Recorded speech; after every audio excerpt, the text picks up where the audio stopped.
Okay, Peter, more questions about condos. You ready? I'm ready. Okay. If I was to sell a condo and wanted to know how much it was worth for sale, how do I go about doing that, and what does it entail? Well, if you were to embark on the sale of your condominium, my recommendations would be, of course, first to find yourself a good realtor, good full-time realtor, and at the point of setting the actual price, your realtor should be presenting you with the reasons why he's arrived at this price.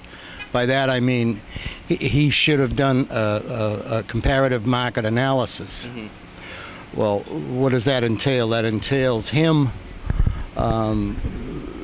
investigating what the last 3 or 4 similar units in that complex sold for. It should also involve his investigation of what they were like, how long they were on the market. Mm-hmm. Sometimes when you're pricing your condominium, you might have a sale price in your head, but are you prepared to watch it sit on the market for a period of time over $5,000? Mm-hmm. What a lot of people do is say, in agreement with the realtor, that we will market the condominium at this price for this long. If it hasn't sold in that period of time, then they sit down again and possibly readjust the price. Mm-hmm. Or readjust something else. Mm-hmm. A lot of times my clients tell me, well, before the unit sells, I'm going to paint this room and paint that room, and a lot of times I advise them to, why don't you hold off on that, because what you can do is make that a selling feature. Mm. In terms of you can put in the sale that you will paint this room and that room, and the buyer will have the choice of the color. Mm. A lot of times that's a big thing. People come into a room and they look at the color and they say, oh, I don't like that color. Well, if the realtor's able to say, well, the seller's going to paint this room and he's going to paint it at whatever color you want, it's a big deal. It's a selling point. Right, exactly.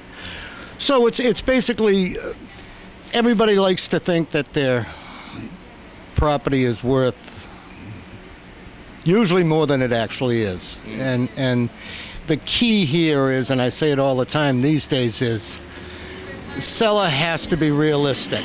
Right. If the seller's realistic, the condo will sell. Got it. And those, just to get back a little bit, those comparables that you were talking about, comparable homes, you're talking about comparable as far as living area, bedrooms. Exactly. You'd look at, you'd try to find the exact same unit that had sold perhaps within the previous 3 months or something, and how much that went for.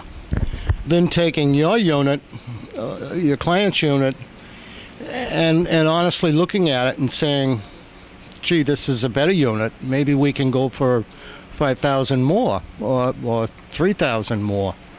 Let's try it. A lot of times I have no problems, if a client has a set price in their mind and they think that they've done their homework, I have no problem putting it on market at that price, as long as they're realistic that, we might have to adjust it.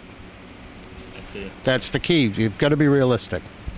You got to be realistic, and you have to deal with a professional real estate full-time agent who knows what they're talking about, obviously, right? Absolutely, absolutely. I know that there's a lot of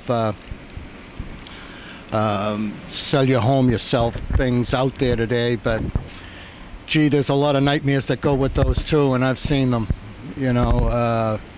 It's not as clear cut, and there's a lot to doing it, And if anything, it's certainly worth the peace of mind to have a full-time realtor, at your back. It's worth a lot. All right. Well, thank you very much, Peter. Okay, Ruben.